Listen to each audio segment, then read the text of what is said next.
ஆனால் கடந்த 6 நாட்களாக மக்கள் நீதி மையத்தின் தொண்டர்கள் அங்கே போய் பார்க்கும் பொழுது சொல்லப்பட்டதை விட பெரிய சேதமாகத்தான் இது தென்படுகிறது. கடந்த 6 நாட்களாக மக்கள் நீதி மையத்தின் தொண்டர்கள் அவரவர்கள் செய்த செலவு ஒரு 60 லட்சம் ரூபாய் இருக்கும். இப்பொழுது கிட்டத்தட்ட 1.2 crore பெருமான நிவாரண பொருட்களுடன் செல்லவிருக்கிறோம். இன்னமும் வரும் என்று நம்புகிறோம். மற்ற மாவட்டங்களிலிருந்து உதவி பணமாக இல்லாமல் பொருளாகவும் செயலாகவும் மக்களுக்கு பயன்பட வேண்டும். இங்கே எங்களுடன் டிசாஸ்டர் மேனேஜ்மெண்ட் பற்றி புரிந்த வல்லுநர்கள் ஏற்கனவே கேரளாவில் பணியாற்றி அனுபவம் மாத்திரமல்ல சிறப்பாக பணியாற்றியதற்கான பாராட்டுகளை பெற்றவர்கள் அந்த பணிகளை சற்றே ஒதுக்கி வைத்துவிட்டு இங்கே நமக்கு உதவி செய்ய வந்திருக்கிறார்கள். மக்கள் நீதி மையத்தின் அழைப்பின் பெயரில் இங்கே வந்திருக்கிறார்கள். அவர்களும் உங்களுடன் பேசுவார்கள். முக்கியமாக எங்களுடைய கோரிக்கை இப்பொழுது எங்களுக்கு வந்து சேர்ந்திருக்கும் செய்திகளின் படி எங்கள் கோரிக்கை மத்திய அரசு இதை டிசாஸ்டர் மேனேஜ்மெண்ட் ரெகுலேஷன்ஸ் படி வரும் சட்டத்தின் கீழ் இதை L3 என்று அறிவிக்க வேண்டும் என்பது எங்களுடைய வேண்டுகோள். காரணம், சேதத்தை பார்த்துவிட்டு வரும் பொழுது இன்னும் கூட அதற்கு அதிக தேவைகள் இருக்கும் என்று எனக்கு தோன்றுகிறது. அது மாத்திரமல்ல, இப்பொழுது இங்கே வந்து அரசு அலுவலர்கள் அப்ரைசல் எடுத்துக்கொண்டு பிற்பாடு டெல்லிக்கு சென்று என்ன வேண்டும் என்று கேட்கலாம். இப்பொழுது அங்கே மாண்புமிகு முதல்வர், தமிழக முதல்வர் அங்கே மாண்புமிகு பிரதம மந்திரி சந்திக்கவிருக்கிறார். அப்பொழுது இந்த L3 விவகாரம் பற்றி அவர் அழுத்தம் கொடுத்தால் நன்றாக இருக்கும். கொடுத்தே ஆக வேண்டும் என்பது எங்களுடைய வேண்டுகோள். எத்தனை 1000 கோடிகள் தேவை என்பதை தோராயமாக சொல்வதை விட இங்கே வந்து அதை பார்த்து புரிந்து கொண்டு அதற்கு பிறகு அதை சொல்ல வேண்டும் என்பதும் எங்களுடைய கோரிக்கை. குறைவாகவோ கூடுதலாகவோ சொல்ல வேண்டிய அவசியம் இருக்காது. பார்வையிட்டால், நேரில் வந்து பார்வையிட்டால் அது தெரியும். இப்பொழுது இந்த ஊடகங்களுடன் நான் கேட்கும் உதவி கூட அதுதான்.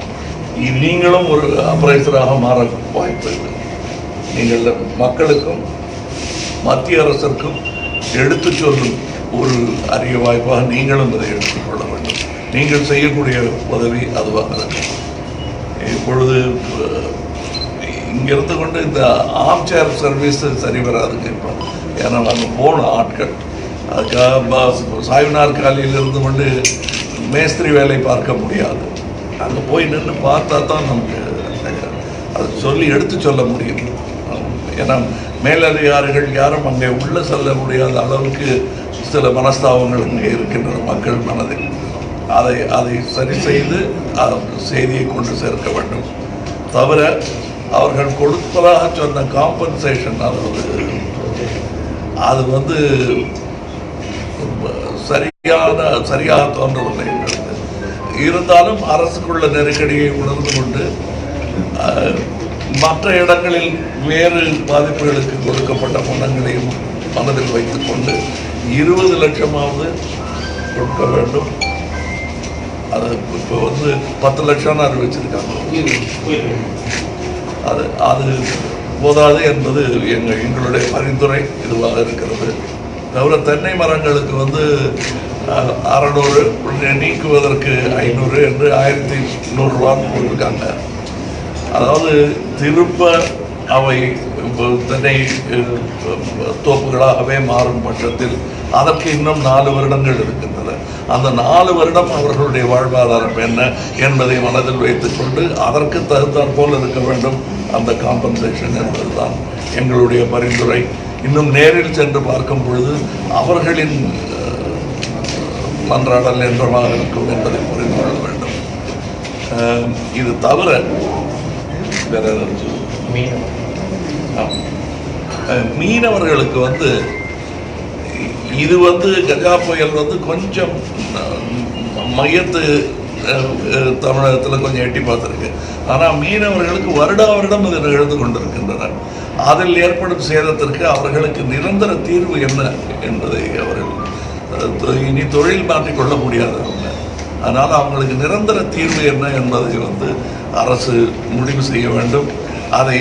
இதை ஒரு காரணமாக வைத்துக் கொண்டல்ல, இத்தனை வருடங்களாக நிகழ்ந்து விட்ட அந்த சேதங்களுக்கு இனிமேலாவது நாம் வரமுன் காத்தல் என்பது இல்லாமல் வந்ததை புரிந்து கொண்டு இனி வருவதற்கான ஏற்பாடுகள் செய்ய வேண்டும் என்பது.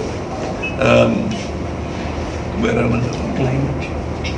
அதான் இன்னொரு விஷயம், அது உங்கள் கையில் முக்கியமாக நீங்கள் கையில் எடுக்க வேண்டிய விஷயம் என்னவென்றால், இப்பொழுது பல எக்ஸ்பர்ட்ஸ் என்கிட்ட பேசுகிறாங்க. இங்கேயும் ஒருத்தர் இருக்காரு, நான் உங்ககிட்ட பேச வைக்கிறேன். அது இப்போ வந்ததற்கு பின் செய்ய வேண்டியது, இந்த சேதம் அடைந்த பிறகு என்னென்ன நடவடிக்கைகள் இருக்க வேண்டும் என்பது போன்ற விஷயங்களை சொல்வார்கள்.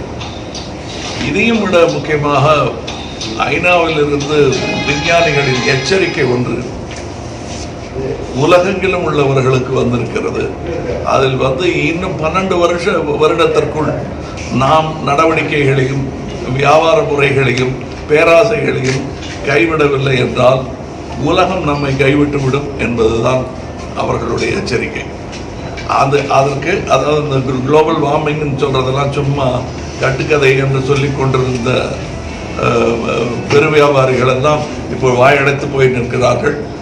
அது ஒரு குளோபலி உலகெங்கிலும் 1 டிகிரி உயர்ந்தால் என்னென்ன பாதிப்புகள் என்பதை சொல்லிக்கொண்டே இருந்தார்கள் அவர்கள். அதனுடைய பலன்தான் இந்த கஜா போன்ற புயல்களும் வாரதா போன்ற புயல்களும் இனியும் வரும். அதாவது இது நான் சொல்லுவது ஏதோ கெட்டது சொல்ற மாதிரி சொல்லல, இது நல்லதுதான். முன்னெச்சரிக்கையாக இருப்பமையாயின் இந்த எச்சரிக்கைகள் எல்லாம் நல்ல எச்சரிக்கைகளாக மாறும். இதை உதாசீனிப்போமே ஆயன் இவையெல்லாம் வரும் பேராபத்துக்களை இடிமேல் இடியாக நம் தலையில் விழும். அதுவும் இங்கே பார்த்துவிட்டு வந்தவர்கள் சொல்லுகிறார்கள், குடிசை பகுதிகள் அதிகமாக இருக்கும். நமக்கெல்லாம் சோறு போடுற ரைஸ் பேசன்னு சொல்லுவாங்க. இதை அங்கே பார்த்தா நிறைய குடிசைகள் தான் இருக்கு, கான்கிரீட் வீடுகள் ரொம்ப கம்மியாக இருக்குன்னு சொல்கிறாங்க. ஸோ நம்ம எப்படி பசுமையை பாதுகாத்தோமோ அந்த மாதிரி ஏழ்மையும் ரொம்ப ஜாக்கிரதையாக பாதுகாத்து வச்சுருக்கோம்னு நினைக்கிறேன். ஏழை ஏழையாகவே இருக்க வேண்டும் என்பதை வெகு ஜாக்கிரதையாக செப்பனிடாமல் அவர்கள் வாழ்வு முன்னேறி விடாமல் பாதுகாத்து வைத்திருக்கிறோமோ என்ற ஒரு சந்தேகம் எனக்கு வருகிறது. இவையெல்லாம் நான் இங்கிருந்து இப்பொழுது பேசக்கூடியவை. அங்கே சென்று அவர்களிடம் பேசிவிட்டு வரும்போது பேசுவதற்கு இன்னும் நிறையவும் கோபமும் அழுகியும் நிறைய இருக்கும் என்று நான் நினைக்கிறேன். இங்கே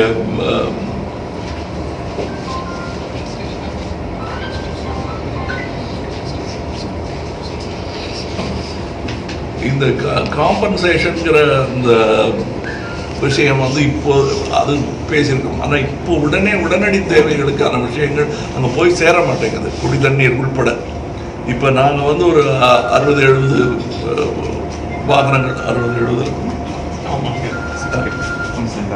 ஒரு 60-70 வாகனங்கள் வெவ்வேறு இடங்களுக்கு தேவைக்கேற்ப அனுப்பி கொண்டிருக்கிறோம். அதில் இருக்கிற பொருட்களுடைய மதிப்பை தான் நான் உங்களுக்கு சொன்னது முதல்ல. இப்போ அது செப்பனை போய் சேருகிறதா என்பதை இருந்து பார்க்க போகிறோம்.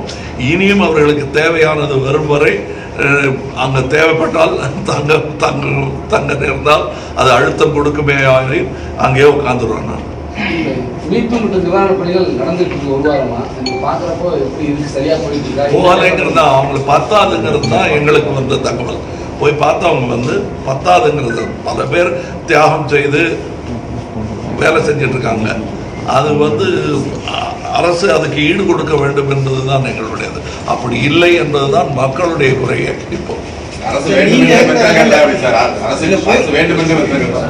கோயில் அடிச்சு 6 நாள் ஆச்சு, நீங்க லேட்டா போறீங்கன்னு உங்களுக்கு ஃபீல் இருக்கா? இல்லைங்க, இதுக்கு முன்னாடியே ஆட்களை அனுப்பிச்சிட்டோம். ஆனா ஆட்களை அனுப்பிச்சு நீங்க செஞ்சுட்டு வாங்கன்னு சொல்றாரு தான் நான் சொன்னேன். நான் சாய்வு நாற்காலியில் இருந்துக்கிட்டு வேலை செய்ய முடியாதுங்கிற ஒரே காரணத்தினால தான் போட்டு வந்தோம். ஏன்னா நாங்க இந்த புயலுடைய வீரியம் இப்படி இருக்கும்னு நாங்க எதிர்பார்க்கல, யாருமே எதிர்பார்க்கல. அவங்க எதிர்பார்த்த இடமே வேற இடத்தில் தாக்கும் என்று தான் எதிர்பார்த்துருந்தாங்க. ஸோ முன்னெச்சரிக்கையாக இருக்காங்கிறதுக்கான எல்லா சாயல்களும் தெரிந்தது. ஆனால் எச்சரிக்கையாக இருந்தார்களே தவிர அதற்கு அடுத்து ஆவணம் செய்வதற்கான ஏற்பாடுகள் சரிவர நடக்கவில்லை என்பதுதான் எங்களுக்கு வந்த விமர்சனம். சில காரணங்கள் சொல்லியிருக்காங்க, உடனே எதையும் செய்ய முடியாது, படிப்படியாக செய்ய முடியும் சொல்லியிருக்காங்க. இது வேண்டும் என்று அரசு பத்திரம் காட்டுறது நினைக்கிறீங்களா?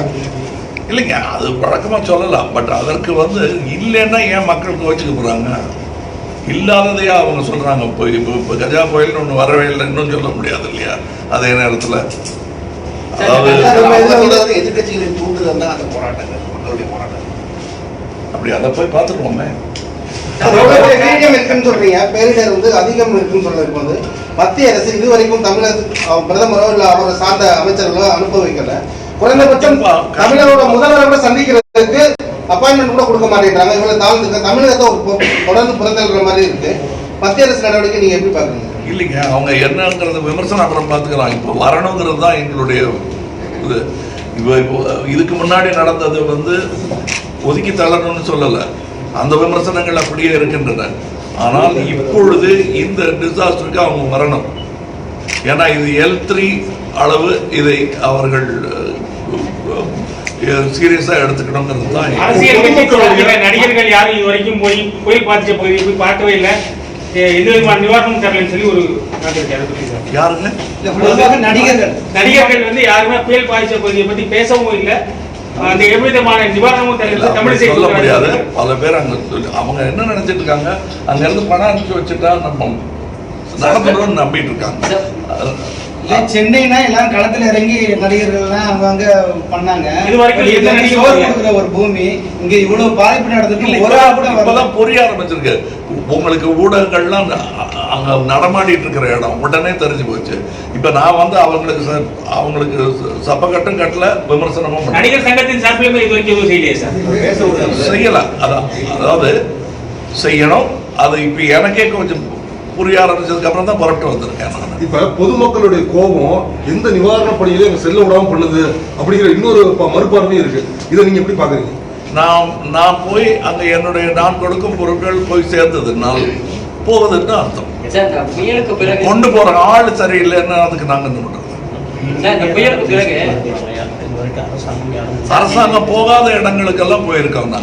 புயலுக்கு பிறகு மீட்பு பணியில எதிர்கட்சிகள் மற்ற கட்சிகள் ஒருங்கிணைந்து செய்யணும், ஆனா அது செய்யாம அரசியல் பண்ணிக்கிட்டு இருக்காங்க, குற்றச்சாட்டு சொல்லியிருக்காங்க. செய்யலாமே, மீட்பு பணிகளை ஒத்துழைக்கல அப்படின்னு ஒரு குற்றச்சாட்டு இப்பதான் ஆரம்பிச்சிருக்காங்க. பாப்போம். நான் அவங்க மேல இப்ப குறை செல்ல விரும்பல. ஆனா அப்படித்தான் இருந்ததுன்னா குறைதான் சொல்லணும்னா சொல்லலாம். ஏன்னா பட் அப்படி பண்ணுவதற்கான வாய்ப்பு, சேர்ந்து வேலை செய்வதற்கான வாய்ப்பு வந்தால் நாங்க செய்வோம். யார் கூடயும் சேர்ந்து செய்வோம். அரசு கூட ஒத்துழைக்க தயார். அனைத்து கட்சி நிவாரண குழு போடணும்னு சொல்லி வைகோ சொல்லியிருக்காரு. பண்ணலாம். இப்போ ஒன்றும் எது செய்தாலும் குறைந்து விடாது, அதான் கூடுதலாயிடாது. எவ்வளவு இதுக்கு மேல என்ன செய்ய முடியும்னு அடுக்கிக்கிட்டே போனா எதுவுமே தேவைக்கு மேல எதுவும் செஞ்சிட முடியாது. ஏன்னா சேதம் அவ்வளவு பெருசா இருக்குங்கிறது உணர்கிறோம். பல இடங்கள்ல நிவாரணங்கள் கொடுக்குற ஒரு இடத்துல செல்ஃபி எடுத்துக்கிட்டு அவங்க ஃபேஸ்புக்கில் போகிறதுக்காக மட்டுமே வர்றாங்கிற குற்றச்சாட்டு மக்கள் மத்தியில் அவங்க சொல்கிறாங்க. நாங்கள் போனப்போ கூட கேட்டோம். அது அப்படியா? அவங்க செல்ஃபி எடுத்துகிட்டு வெறுமனே ஃபேஸ்புக்கில் போகிறதுக்கும் அவங்க சமூக வலைதளங்களை பரப்புறதுக்காக மட்டுமே நாங்களும் உதவி செய்கிறோம், காட்டிக்கிறதுக்காக மட்டும் வரதா? ஒரு சிலர் இருக்கலாங்க. பட் அது கோவில் படியில் பேர் எழுதிக்கிற மாதிரி. அந்த ஏரியாவில் இருக்கிற அமைச்சர்கள் உதவிக்கு போனாலே அவங்களே பாதிக்கப்படுற சிச்சுவேஷன் வருது. அந்த மாதிரி வராமல் கோபம் இருக்கு மக்கள்கிட்ட.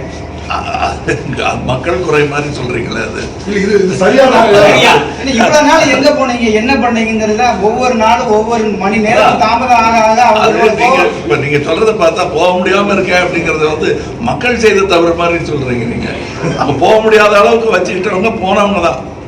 இல்ல இந்த சூழ்நிலையில அவங்க ஆசுவாசப்படுத்தி எப்படி நம்ம கொண்டு போய் சேர்க்கணும்னா இந்த கோவத்தை வந்து தாங்கிக்க தான் வேணும். இந்த கொதிநிலையே தாங்கிட்டு தான் வேணுங்கிறீங்க. கண்டிப்பா தாங்கிக்க தான் வேணும் யாரா இருந்தாலும். இப்ப நான் போகும்போது கூட உடனே அரவணைச்சிருவாங்களா தெரியாது. இத்தனை நாள் எங்க போறீங்கன்னு கேட்பாங்க. அது வந்து ஒரு இரங்கல் கூட்டத்துக்கு போனா கூட ஒரு தாய் இறந்து பிள்ளை வெளிநாட்டுல இருந்து வந்தா ஏப்பா 2 நாள் லேட்டா வந்துட்டேன்னா முதல்ல சொல்லுவாங்க. வந்து சேர்ந்தையான்னு கட்டி அணைக்க மாட்டாங்க. ஏன்னா அந்த சோகம் பீறிட்டு வெளியே வரும்போது இப்ப வரைய அப்படின்னு சொல்லுவாங்க. சென்ற மத்திய அரசு வந்து கொடுத்த நிவாரணம் வந்து கேட்டதை விட குறைவா இருந்தது. மிக குறைவாக கொடுத்தாங்க. இப்ப போய் கேட்க போயிருக்காங்க. தமிழகம் கேட்க அதாவது எனக்கு என்னுடைய விமர்சனம் எல்லாமே என்னன்னா பலருடைய விமர்சனம் ஒன்றுதான். அதாவது இங்க வந்து என்ன சேதம்ங்கிறத பார்க்கல. இதை பார்த்து அப்ரைசலுக்கு பிறகு அங்க போயிருந்தா நியாயமா இருக்கும். போன உடனே என்ன தொகைன்னு கேட்க போறாங்க. அப்ரைசலுக்கான அதிகாரிகள் இன்னும் உள்ள போய் சேரல போக வேண்டிய இடங்களுக்கு. 10,000 கோடி கேட்டோம், 2,000 கோடி தான் கொடுத்தாங்க, மீதி கொடுக்கவே இல்லை. இதுவரைக்கும் நடந்த புயல்கள்ல அவங்க 4% தான் கொடுத்துருக்காங்க. சென்ட்ரல் கவர்மெண்ட் நம்ம கேட்டது 4% அறிவிச்சதை விட 4% தான் கொடுத்துருக்காங்க. இல்லைங்க, அதுக்கு தான் நாங்க கேட்கிறோம்.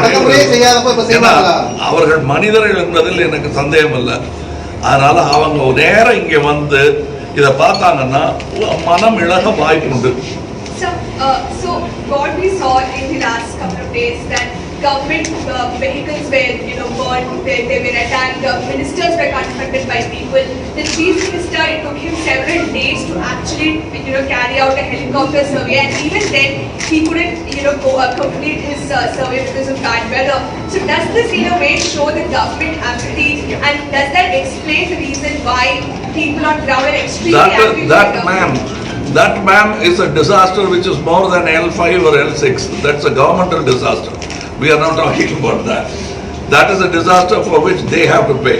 We are talking about the disaster that has affected the people here, which we think should get labeled as L3 level according to disaster management.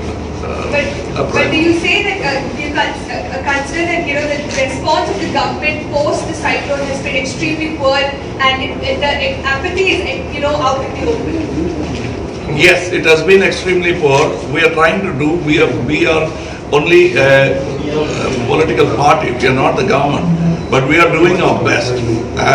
As I told you, so that the English media will repeat it. For the past 6 days, our cadres have been distributing stuff worth 60 lakhs or so. Now we have about 60 to 70 vehicles, 60 to 70 vehicles laden with roughly 1.2 crores worth of relief material in them. Now we are here to see that it reaches the correct place. The actual important thing is not giving away money or putting it in some place, storing it and expect someone to distribute it or come and pick it up. We have to reach it to the proper villages, and some of the deeper interior villages have not been visited at all, which we are trying to make amends by going. But we as a party may not be enough. It is a monumental task, even for a government. So they must move in now. Our request is, I think around this time, in another 15 minutes, Honorable CM of Tamil Nadu will be meeting our Honorable Prime Minister, and our request is for him to make them come and look at it, even though it may not be ground level, even if they look at it from a helicopter as they were planning to do. That will be fine, because they'll then be able to appraise the kind of disaster that has hit Tamil Nadu. And I think they owe it to us. Our request is the central minister should visit this area personally. And that is the complaint of the people as well. PM sir மத்திய அரசிலிருந்து அதிகாரிகள் வர்றதுக்கு முன்னாடி எடப்பாடி தள்ளி இதெல்லாம் தவறு இல்லைங்க, போகலாம். இங்கே ஆப்ரேஷனே வரல இங்கே இன்னும். அதை தான் நாங்கள் தவறுன்னு சொல்லலை. இது எங்களுடைய விமர்சனம். இதை மாற்றிக்க போகிறதில்லை நாங்கள். நடிகர்கள் வந்து நடிப்பது அவர்கள் தொழில், செய்வது அரசியல்ங்கிற மாதிரி ஒரு வார்த்தை சொல்லியிருக்கிறாங்க. ஆமா, ஆனா எந்த விதமான முதலீட்டுக்கு முன்னாடி வர்ற அப்படிங்கிற மாதிரி சொல்றாங்க. இல்ல, அவங்க நல்லா பேசுவாங்க, பேசிட்டு இருக்கிறோம். எங்களுக்கு வேலை சார். புயலை தவிர்த்து ஒரு கேள்வி. அழகா கட்டு மீசை வச்சிருந்தீங்க, ஏன் அதை எடுத்துட்டீங்க? வேலைதான். கஜா புயல்